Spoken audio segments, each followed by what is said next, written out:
On today's show, It's just one game, but Kevin Love is back, and the West first-round series are whack. we'll discuss if the Raptors series is over and the status of Steph Curry's ankle. And you know Blake can't stop thinking about a brand new edition of Weekend Whoopsies. It's Monday, April 18th. The starter starts now.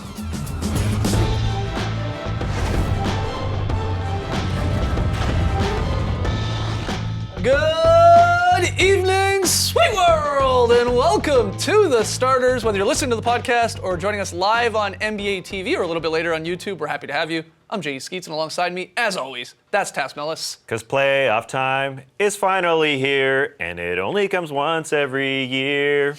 To his right, it's the international man of mystery taking it to the max, Lee Ellis. Friend. Lily. And last, certainly not least, over there, starters blog editor, Trey Kirby.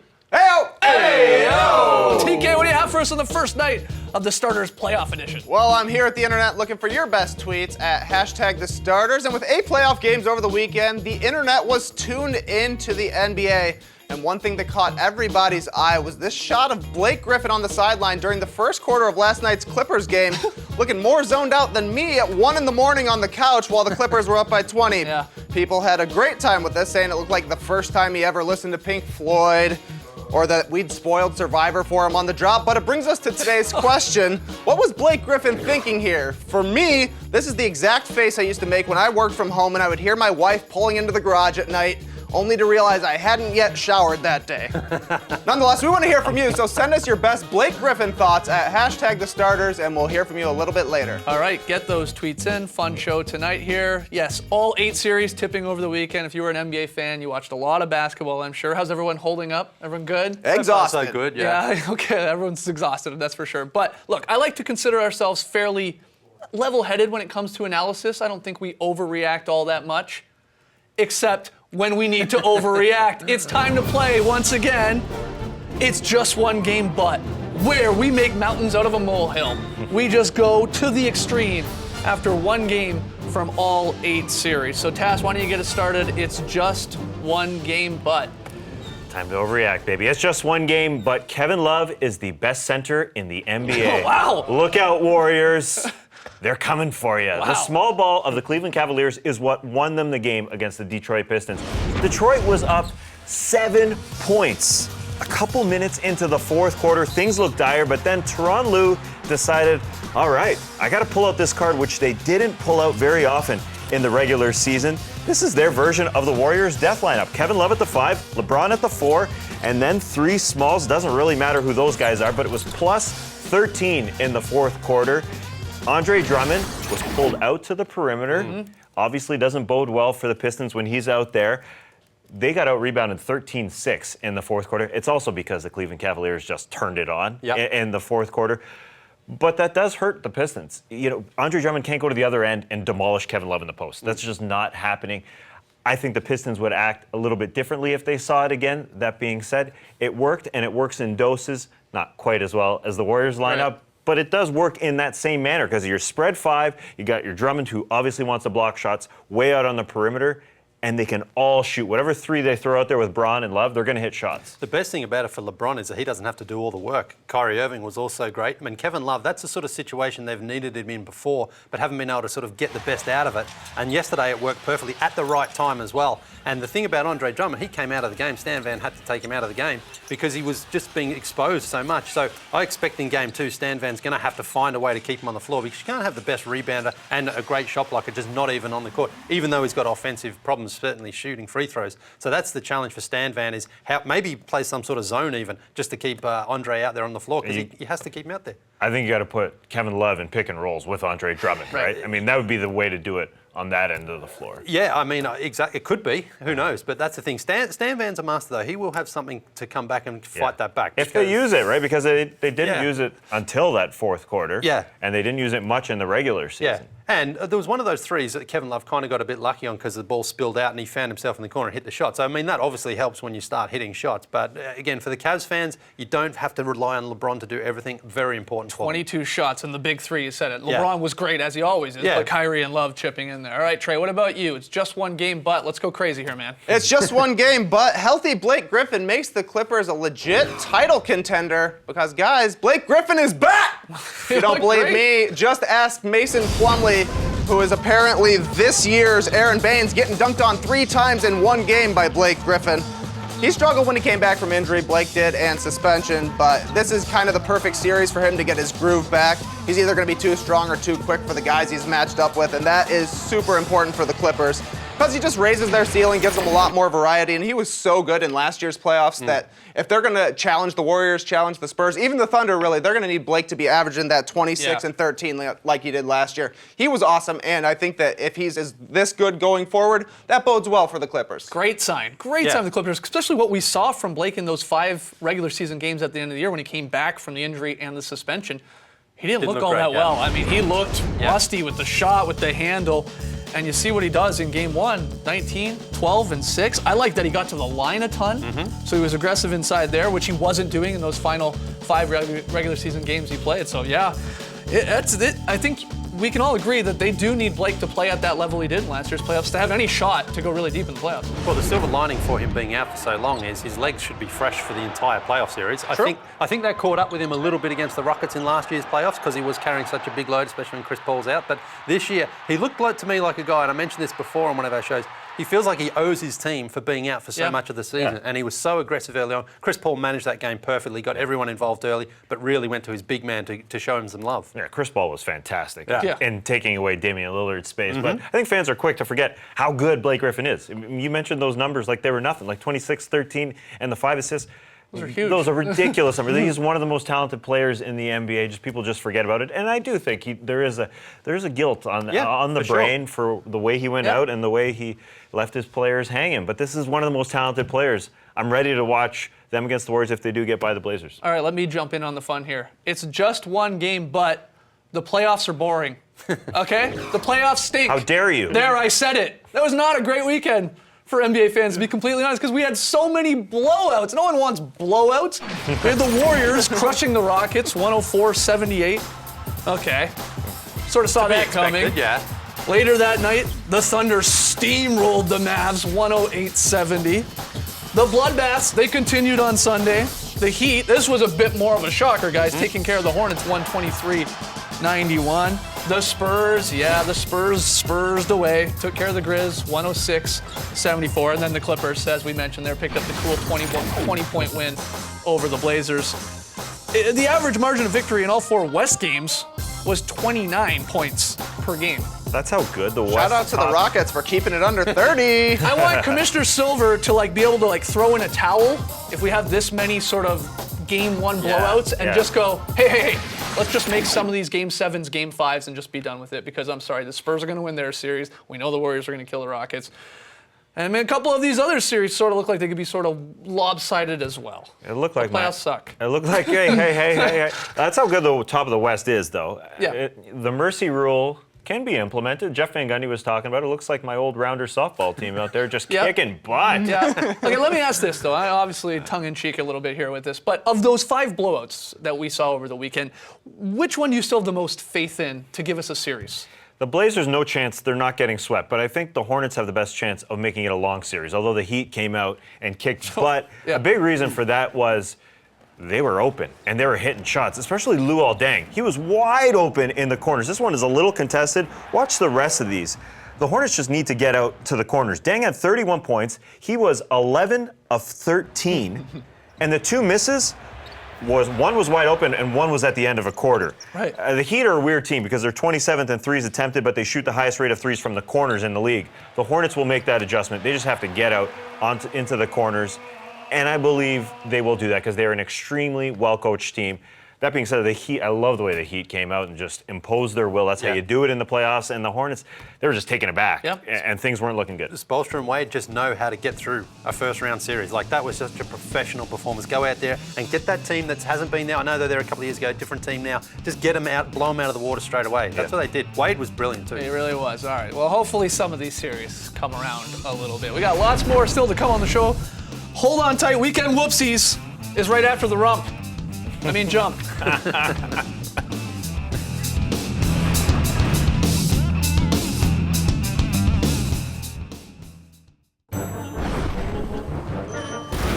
Back with the Stardust, right into Weekend Whoopsies. Take no prisoners in the playoffs, not even your own teammates. Al Horford blocks a shot into Kent Bazemore's face. More like Kent Dazemore. Spencer Hawes shows the kids how you shouldn't close out on shooters. Running by him, hoping he'll miss. Nope, Darrell Wright. Shout out to Darrell Wright. Yeah, Yeah, he's back. that's right. Look at what is Hawes doing here? Yeah, good effort. Yeah. Good job, good effort, as Heat fans would say. Good point. David Lee's reaction to his teammate JaVale McGee's free throw is priceless. I mean, it rattles in and out, but That's David not Lee. too bad for Yeah, David Lee. Ugh, Rolls his disgusting. eyes, sticking with bad free throws. Well, this one is DeAndre awful. Jordan early in the game. David, what do you think about that one? Yeah. Like, Same can be said for this. What is this outfit? What is going on here? comfy. Oh, man. Somebody said it looks like an English bobby, a police officer. that chapeau. Yeah. He's gonna go do yoga in the park. Blake Griffin a little zoned out early in the game. What's he thinking of? He's deep in His thought. next Kia commercial. What you thinking, man? Yeah, he's in the zone. He You're is right. in the zone, just like that commercial. Blake plays referee here. He makes the out-of-bounds call on Al Farouk Aminu. Says, hey, foot on the line. The ref says, okay, you're right. Yeah, you're right. He's off the line. But don't give Blake a whistle. He's not a good referee. He was not on the line. Hey, Blake, you're not Joe Borgia. Yeah, come on, Portia. Reggie Jackson against the Cavs. Drops his mouth guard. It's all right. Pick it up. Let's play. He's a professional athlete. He can dribble with one hand. He can bend over. Yeah, Lee, I've seen you do this before. Don't him. Yeah, it's true. I have done it once or twice. Watch Kevin Love's butt in the post, because Reggie Jackson's got his hands all over it. Check this box out move. I guess so. Yeah? No one wants to touch that one, eh? No, Okay. neither should Sure what to Reggie. say. Not sure what to say, man. This is great. Is it great? Yep. This LeBron. was always going to happen. LeBron celebrating like he's a Golden State Warrior right there. Same game, so much from this game. Keep an eye on the man here on the left. He's got a towel in his left hand. Shumpert's walking off. Here comes a towel. Bang. Boy, Right in the head. Now this, I don't know if this retribution for the time Shump put the towel on Coach Lou. I have no idea. I'll do some research. A little more butt talk. Tony Allen has the chalk. You see, he obviously put chalk in his hands and wiped it off on his butt. 'Cause No, there was some Reggie clear Jackson. handprint. Reggie Jackson grabbed him. No, we, Yeah, need, that's his grab spot. we need the Bobby out here. Who did it? Boban against the Grizzlies. Scores inside, but who cares about that? Keep your eye on this kid. Super dap. Wow. And let's do it again. Bang, bang, bang, bang. Gotta be a world record for fastest dabbing. This one's great. Lance Stevenson gets so frustrated with his teammate that he doesn't get the ball. Kawhi is all over him. He's not open. Yeah. I mean, maybe right off the top, but he is so angry he wasn't handled the ball. Get open. Come on. It's a temper tantrum. Well, speaking of Kawhi Leonard, we learned today that the Spurs forward has been named the Kia NBA Defensive Player of the Year, claiming the award for the second straight season. The clock contributed to a San Antonio defense that led the NBA in points allowed and defensive rating. He's the first non-center to win the award in consecutive seasons since Dennis Rodman back in 89-90 and 90-91. Leonard finished with 84 of 130 first place votes there. You see 40 more, though, than Draymond Green in second. Hassan Whiteside coming up in third, 2 lone first place votes. As you'd imagine, guys, Kawhi Leonard ecstatic to get the award. On cloud 9. Whoa, easy, man. that was his down acceptance a bit. speech right there. Yeah, Poor guy, it's just his face. a man of very few words. But in the end, we ultimately had Kawhi Leonard in our Starties, which we did on Friday. If you haven't checked it out, it's up on YouTube.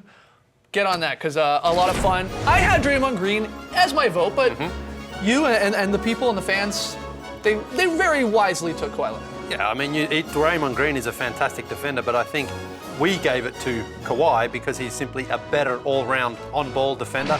And you see it. I mean, he causes so many turnovers just with his activity on defense, and that's what Greg Popovich loves about him. I said this on the start. You mentioned Rodman back-to-back, but since then, only 2 perimeter players have won it. This guy's going to start a perimeter dynasty. You do start to wonder how many he could win in yeah, a row, 24. just himself alone. That's how special he is. Only 2 guys since Rodman from the perimeter. Quick break. When we return, a look ahead at tonight's Game 2s, including whether the Raps are headed down the same path as last season. No! Oh, boy.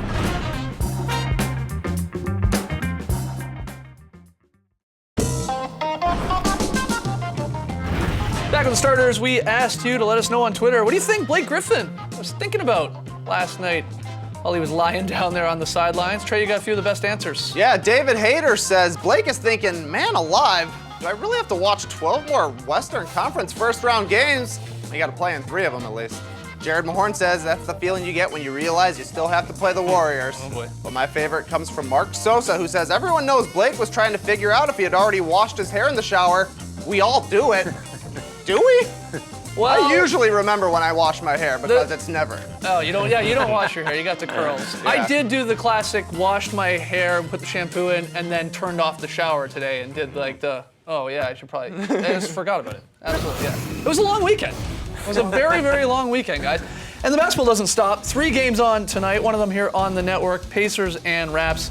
TNT doubleheader. It's the Mavs and Thunder, Rockets, Warriors. So Pacers, Thunder, and Warriors are trying to go up 2-0 because, yeah, the Pacers were the lone team over the weekend to pick up the road win. Took care of business 100-90. Raptors fans freaking out again because they've lost game 1 here, 3rd year in a row. So we need to play a little true or false with that particular series, and especially with the Raptors side of things. So, Taz, true or false? I'll ask you, and I'll ask everyone watching as well. The Raptors, true or false, the Raptors have already lost this series. They're down 1-0, but it's over. It's false, Skeets. It's false. I think the playoff experience from the last couple of years will help.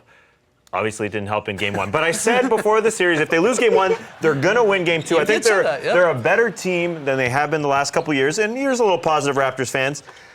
Teams have won only 54% of 7-game series in which they've won Game 1 on the road. So let's not panic quite yet. I think there's just too many advantages the Raptors have. That being said, DeMar and Kyle Lowry, they settled in the beginning. Mm-hmm. They did not look comfortable.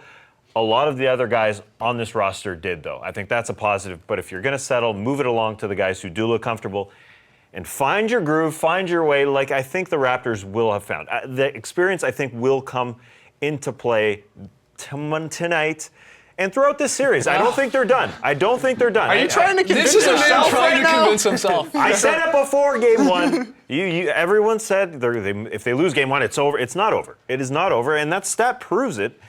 I think they're a better team than they were against Brooklyn and against Washington. Let me ask you this. I saw Zach Lowe write this on ESPN, Lee, today. He said that this Game 2 tonight, down 1-0 against the Pacers, is arguably a bigger and more important game in Raptors franchise history than, let's say, Game 7 against the Nets 2 years ago, in which they ultimately lost, of course. Do you believe that? Yes, I do. Because losing the first game isn't the end of the world. But if they go down 2-0, I don't think anyone can see them coming back and winning that series. It's only happened, I believe, 3 times in NBA history where a team has lost those first 2 at home and then come back to win it. Yeah. And given the history that we know of Toronto, once they get down, it's very hard for them to get back into it. Okay. All right. Let me ask you this, though. True or false here? Lowry and DeRozan, this one sounds a little silly. Lowry and DeRozan need to play like all-stars. They need to play much, much better than they did in Game 1. Yeah, of course they do. It's true. I mean, they didn't look to me like they've learnt the lessons of the previous 2 seasons in the first games. Taking bad shots, taking rush shots, not getting to the free throw line, not trying to get easy baskets early on, because once the offense stagnates for Toronto, I think that's when they get in real trouble, because we know most of it flows through DeRozan and Lowry, and when those guys aren't scoring, you're looking for someone else to pick up the slack, and they don't really have that guy who's going to go out and do it. Jonas Valanciunas looked good early on, got a lot of touches, but they didn't really convert those into a lot of big points. He got in a little bit of foul trouble as well. So it does fall on their 2 All-Stars to just get better shots. And the problem for me is that when things don't go well for those 2, they seem to default into, okay, now I got to try and figure out how to make this go well for me rather than trying to get things going for everybody else. And yeah, they struggled in Game 1, but both DeRozan and Lowry are under 40% career shooters for the Raptors in the playoffs. They play that iso ball all the time. The team was 29th in potential assists this season. they don't seem to have a fallback plan that gets everybody else involved, which is a problem for the Raptors that comes up time and time again in the playoffs. And then you see what, on the other side of the floor, of course, for the Pacers, they had their all-star in Paul George playing like one. I thought he was unbelievable in this game. I thought he took over the game in the second half and just dominated DeMar DeRozan in every facet of it. Stuffed the stat sheet as well. That is what you want from your all-star. And the Raps have two of them in Lowry and DeRozan. It would just help if one of them sort of shows up in one of these big games. Yeah, the Raptors just shouldn't have let Paul George be in this position to take over. They have too many advantages throughout the lineups. They should be dominating the Pacers from the get-go. Paul George had a couple of really good battles with LeBron and the Heat, though, and it looked like he learned from them how to manage a game well and get the win. Oh, for sure. Okay, well, we know DeRozan and Lowry, they got to play better for the Raps to get a win, but there could also be some tweaking by the coaches. So I want to ask you this. True or false, do you think Dwayne Casey needs to shorten his rotation because he played a whole lot of guys, 10 guys in game one? What do you think? I think so. Yeah, I understand that these guys got you here, but in this instance, I think Terrence Ross made too many mistakes to be out there. And in a situation like the Raptors, where you've got a lack of playoff success, play your guys who have been there and done that. Terrence Ross obviously has not, but you got a guy on the bench in DeMarre Carroll who is not going to make those types of mistakes as we saw there and looks comfortable and did look comfortable shooting the basketball. I think you got to surround Terrence Ross and Kyle Lowry with those type of guys. I'm not making this the excuse for why they lost. Again, move that basketball, baby, and things will work out quite well. But the playoff vets, Corey Joseph, the lone champion on this roster, and DeMarre Carroll, those guys played. He looked like it. Yeah, they played so comfortable out there. Get everybody involved, get comfortable out there from the get-go, and I think DeMarre is just a key piece. I don't mind Norman Powell out there. I don't even mind Louis Scola, but I don't see the minutes for Terrence Ross and those guys making sense. It does seem like he's playing a little too many guys there. Well, in the other game, Rockets and Warriors, as I said, we're still waiting to find out what's the status with Steph Curry. As of last note, he didn't attend shoot-around this morning. Questionable to play in tonight's game. Raps in 6! I love the confidence, Tass. I love it. One more break. When we come back, Lee's very solid play.